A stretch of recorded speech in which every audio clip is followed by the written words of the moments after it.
Hey y'all, welcome back to the live stream. And again, we have another amazing conference speaker, Sophia Gethers, who has been in the community for a very short period of time. I think we met like a few months back. Yes. Through Mrs. Ernice, who is our Win Corporate sponsor. So you already know she's going to bring the best of the best.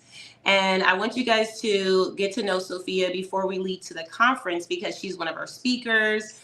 She has her own community, which is absolutely fabulous. And I want you guys to get to know more about her. So, Sophia, go ahead and start by your introduction, and then I'll go into some of what we're going to be doing at the conference with you as a speaker.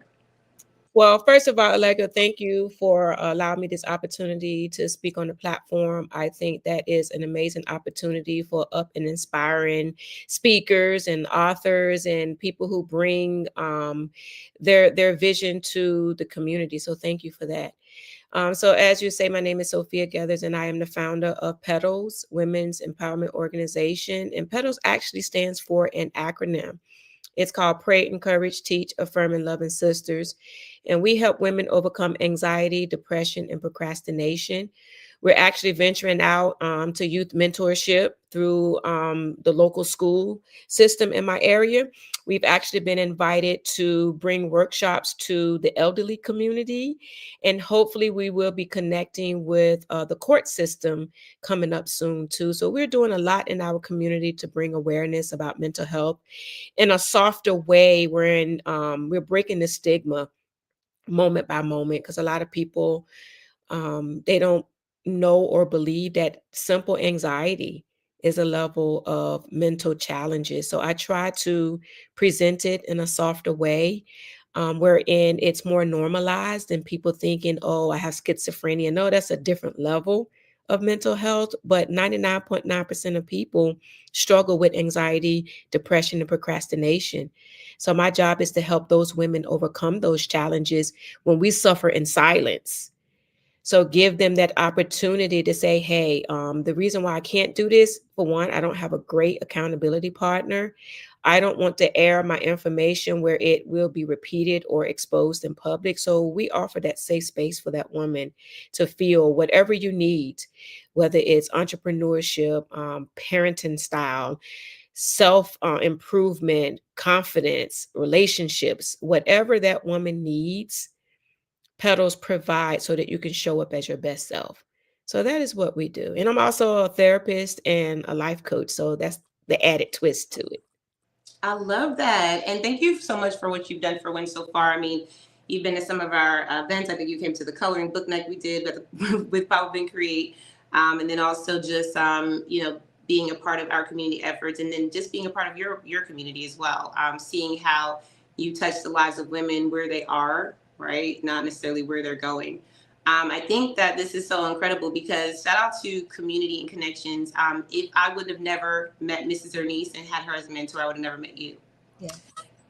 What do you want to bring to the conference as far as the energy that people are going to see with you? Because we already know, we talked about bringing all generations into one room. We know that you just mentioned there's some anxiety and some things that are mental health challenges that we face that are not that definitely that deep yet, but we want to work on them while they're at the surface layer. What can they expect to experience with you, when it comes down to that? They can expect to experience authenticity because a lot of times we can function in that imposter syndrome, but showing up as your true authentic self to say, hey, although we are leaders in the community, we do have our own personal struggles. So it's okay. Let's learn from the people who are in our space unapologetically to say, hey, I can do that too if you can do it. And it doesn't matter who you are, what you are, is overcoming that fear to say, I can do that. But sometimes we need a little push or a little nudge or some motivation to speak life into that person and say, hey, your challenges doesn't define who you are. So bringing authenticity to the stage is what I desire to do. I think that's really powerful. Someone was just saying something about authenticity in our other live stream with Papa Ben Cree, and it was Jasmine, and she was like, "Yeah, like some people say authenticity, but they're not really being real." And it's like, be yourself. Be yourself. I love that about what you're doing, Sophia. So, guys, with Win Community, as we are leading into the conference, Sophia is one of our speakers, and she's bringing in this opportunity for us to really discover where we are, in our mental health walk. It doesn't necessarily mean anything's wrong with us. We just know that there's always something to work on. Mhm. I do want people to understand more about what you do. And then I do want to also go into a question, like kind of what we did the last time, right? Not too challenging. But I do want to make sure I give you the same grace, the same opportunity as all the other speakers. Um, for anyone who is looking for support in an area of their life, when it comes down to mental health, right? It doesn't have to be, like you said, you don't have to have schizophrenia, you don't have to have any condition. But Mhm. say you're just, in a place where you're unsure if you're having mental health challenges. Can you tell us what it looks like for people? Yeah, it can show up in a lot of ways, just exhaustion. It can show up there. It can show up with irritability. Can't even say it, right? Someone being irritable in some spaces, snapping at your kids, short-tempered. It can start to show that way. Insomnia. A lot of people have issues with sleeping. So if you think about it, if the body is constantly tired and it is not getting adequate enough of sleep between 5 to 8 hours a night, you're burning your candles at both ends. So you become short tempered. You start to have more body ailments. So when you're functioning on a body that's tired, and it could be malnourished, not drinking enough water, hydrating, eating foods that's balanced instead of a lot of, processed foods, your body keeps the score, and the trauma that comes with it, the irritation with being in a relationship with someone, or your kids acting out, or a stressful job. It can come in all shape, forms, and fashion. It doesn't mean that you have major depressional symptoms. It can be something as panic attacks. It could be that I am uncomfortable talking in front of someone. Your heart can race. Your the palm of your hands can get clammy. You can stutter. Your stomach can actually break down. Those are subtle signs to let you know that something is imbalanced. So it is up to you, to that individual person, to say, hey, I recognize these things about myself. But the greatest thing is denial. A lot of times we feel these things, we see these things, but we overlook it because we want to be perfect in an imperfect body. It is okay to say, I'm feeling wonky today. I'm going to give myself a timeout so that I don't project on the next person. And a lot of times we're not honest with ourselves to take a step back. And a lot of times we indulge in unhealthy substances or coping mechanism is because we don't know that we can sit in a space and be with the pain. Doesn't mean you have to submerge yourself in it, but can you put words to what you're feeling? Most people can't. Most people cannot articulate why I am feeling this way. You might not have an answer, but sit in it. Ask yourself, what happened? What triggered me to be in this space? And once you sit within yourself and decide, oh, I didn't get enough sleep last night, I am actually dehydrated. It is the simple things, because when the body is not taken care of appropriately, it comes out in the mental. But we are quick to go to the doctor for a little boo boo or cut, but we will not go and get educated about our mental health. That is the first thing that sits on top of your shoulders is your brain. But we constantly overlook the most powerful part of our body is our mind. Okay, so I'm here real quick. I had so many things come up when you said that. Everything you said was amazing because I totally resonate, and I know that there's so many other women and men out there that resonate. I don't think this is uncommon. I do believe that, like what you said, there is an act of denial. I have done it, guys. Everything you said, I'm like, oh, the stomach breaking now. I didn't even. Wow. Yes. So this is what you guys are going to be able to experience at the conference with Sophia. Just getting that value. Also being able to give her a huge hug. She is amazing. I do also want to ask you a question. Okay. And this question kind of comes from just a curiosity standpoint. So, how do you shift your mindset when you're faced with uncertainty or challenges? First of all, I'm a prayer. I cannot get through life without God. I'm just going to be transparent, right? I don't even know if you are aware that the reason why I am a therapist and a life coach today because of my own healing of depression and anxiety for over 12 years. suicidal ideation, suicidal attempt. I tried to take myself out on numerous occasions. I was told I wouldn't be anything. And I battled with all of those scars for so long. And I enrolled in this boot camp therapy. And that's where my life changed for the better. And after I realized, and there's a greater story that goes behind my healing, which it goes towards why I'm able to change my mind shift, my mindset. Um, there was a 3-day conference that I had enrolled in. It was in Duluth, and my husband dropped me off for 3 days. And I said, I am not coming home until I am free from this foolery, right? I was sick and tired of my own self. And this conference was the emotional heights and lows. It's what I needed, because I knew if I tried to take my own life again, God probably would let me go. So I was sick and tired of it. So on that third day, I was like, God, listen, if you don't save me, this event is about to be over with. I don't feel like I'm free. So before the clock hits 3 o'clock, I'm gonna need you to step it up, right? This is how I'm talking to God in my head, right? And he did exactly what I asked. The last part of the session was for us to take 3 steps of forgiveness, and this is where the mind shift for me happened. I forgave in 3 stages, which how we were instructed to do. Forgive all others for what they've done to you and what you allowed and didn't allow. Forgiving yourself for what you knew and didn't know. And the most powerful part of my healing and mindset shift was asking God to forgive me for what I knew and didn't know, and blamed him for all the things that happened to me. Right? That's a whole nother story right there.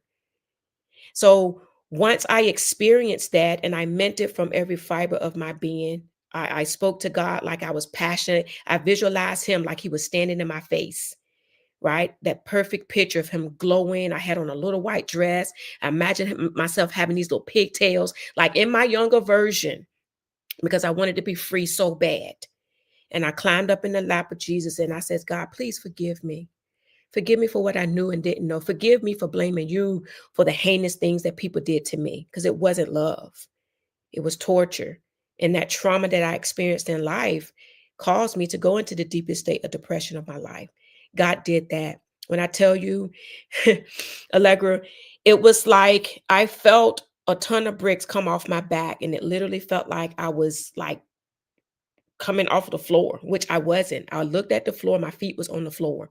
That's how light I felt. And I knew right then that God had answered my prayer. From that, I should be addicted to substance. If it was for the devil, I should be dead, 6 feet deep. But I'm here for a reason, and God saved me from my own self. So the caveat of the story is, when you make your mind up to want to show up as your best self, you got to tell yourself, I can do it. Something inside of you have to say, I want more than what life has presented me. I want more than what people have imposed on me. I want more than the story that people have told me that I am, that it's not me. So I had to come to the conclusion that I can no longer believe what people said that I was. I had to believe what I needed to believe and what God says I am as a human being. So here's a funny part. When my husband came to pick me up, the devil was like, oh, you're not healed. You're going to try to commit suicide again. You're going to try, because it was opioids, right? I didn't do the hard stuff. You're going to go and pop them pills again, and, you're going to drink another bottle. I says, no, I'm saying this within myself. No, you're not going to do that. You know where God brought you from. I know what I felt. I know what I felt. So that alone allowed me to muscle up some strength. So I stopped that voice in my head and I said, God, I know what you've done for me. I refuse to believe that I am not healed. I subtly said in my heart, God, touch my heart and prove to me that I'm free. Right? When I got home, this was in Duluth, and I'm, like in the Fayetteville area. It took us about 55 minutes to get home. I promise you, this is no lie. I can only get up to my room, and I typically do not sit on my bed with outside clothes on, but I couldn't get any further. I sat on the edge of my bed, Allegra, and my husband came in the room. He says, babe, I'm going to get the kids something to eat. Do you want anything? I was so exhausted thinking, because I cried for 3 days. My emotions was all over the place. I learned so much about myself. But the minute my bedroom closet sits over the garage. So the minute I heard that garage door went down, I went into the deepest sleep of my life within milliseconds. And while I was sleeping, I saw God's arm from here to here. It looked like a human arm, but his fist, it was as bright as the sun, but it was as glowy and soft as the moon. It was the most beautiful thing I've ever seen. I saw this fist of light with this human arm reach through my chest, grabbed my heart, squeezed it, and shifted it. I woke up and was like, "Oh my God, thank you for touching my heart." The prayer I prayed, God confirmed to me. That was the shift that I needed. When I tell you I love God, whatever fiber of my being, that saved my life. So every time something comes to my mind that reminds me of my past, I remember what God did for me. He saved me from my own self. That was the shift I needed, right? So as I begin to look at when people say God is not real, I beg to differ because I've seen it with my own eyes. God gives us our own vision. But when I seen him reach through my chest and squeeze it, that's been my mindset shift right there. Yes. I just got to take a deep breath. Yeah. Y'all, listen. So, Yes. that is a beautiful story, number one. And I think sometimes we have to recognize our identity. And that's really all, like all of that was just oozing my identity, This is who I am. And God knows that, right? So listen, we're not going to get spiritual in here, but we're going to say, like, when you come to the conference, you're definitely going to feel this vibe plus. If you resonate with this, I want you guys on the replay to just drop. I see Dawn's dropping fire. Dawn's dropping fire, honey. She said, I don't know what y'all doing, but this is definitely resonating. For me, I think that Sophia, you are amazing. Your story is amazing, and I just cannot wait to see how this, oozes out of you in March and the people that you're going to touch. Any thing that you would like to leave the audience with, final words and a call to action so that they can reach out to you now? Yeah. What I would love to share with everyone is just know that your past does not define who you are. It is okay to dig deep and to identify who you want to be and who you want to show up as, in spite of the fear, because there is so much more that we have to offer to this world. But fear would cripple us on every aspect. It would tell us that we're not good enough, we're not ready. But when will we be ready? When you decide you are ready. And that is the game that we play in our minds, will allow our minds to play games on us, because the frontal lobe of your mind is all subconscious thoughts, which is always negative. So if you can have enough resilience to tell yourself, you know what, I'm sick of my own stuff. I'm going to connect with someone that's going to hold me accountable, but with unconditional love, because some people hold accountability to make you feel bad. But I offer that space to hold your hand where you are, right? You might not like what I have to say, but I promise you, if you stick with it, if I am your coach, you see progress within 6 weeks. 12 weeks, oh, you good to go. You don't even need me anymore. You come back for maintenance, right? Because I give you 700%. So when my clients come and work with me, like I get calls all the time. It's like, oh my God, I just want to know how you're doing. Well, how are you doing? I'm still living on what you taught me. So if anyone wants to connect with me, you can email me at Sophia at thefreedom-zone.com, or follow me on Facebook. I'm not so technical, right? But I'm heavily on Facebook, and you can follow me at Sophia Gethers on Facebook, and I tie in all of my information there, and you'll see all of my platforms. So that's how you can connect with me. Yeah. I just took like the most beautiful deep breath again because it just feels so invigorating, what you do. And guys, I think this is also attributing to, you see my voice went up a couple of notches, right? Because I got my breath back. It was deep what Sophia said, but I think it just reminds us that we have to get back to who we are every time. Because the world will tell you who they think you are, right? Like they'll always tell you who they think you are, but you got to get back to who you really are. And we are unlimited. So thank you guys for joining us. Thank you, Sophia, for bringing this fire interview today. Please make sure you guys connect with Sophia. She's all over social media at Facebook, as well as she gave you her email. And then thank you for joining us. I see Dawn and Nisa and anyone who came through today. Y'all were absolutely amazing. Just making sure that we, encourage our speakers and encourage our audience to register for the conference. And if you guys have not registered yet, don't know what you're doing. Grab your tickets. We'll drop it in the comments after on the live stream. And as well, Sophia, please make sure you go back to the live stream replay and drop your email because sometimes people forget. And we're going to make sure everyone stays informed. So you guys have a great week and we will see you on the next live stream. Thank you. Thank you.